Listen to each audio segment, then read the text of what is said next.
If you've recently installed the Windows 11 KB5101650 update and your PC has started experiencing crashes, performance issues, software compatibility problems, or other unexpected errors, this tutorial will show you how to uninstall the update safely.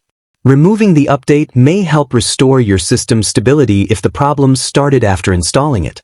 To begin, open the Start menu and click Settings. In the Settings app, select Windows Update from the left-hand menu. Next, click Update History. Scroll to the bottom of the page and select Uninstall Updates.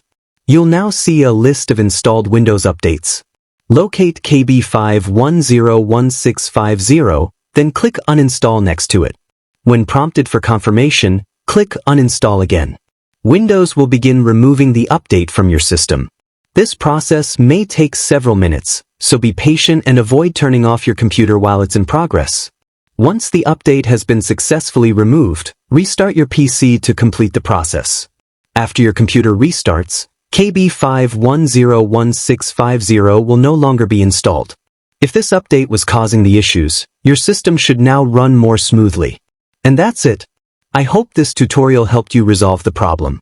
If you found this video useful, please like the video, subscribe to TechGetter Official, and turn on notifications so you never miss future Windows 11 updates.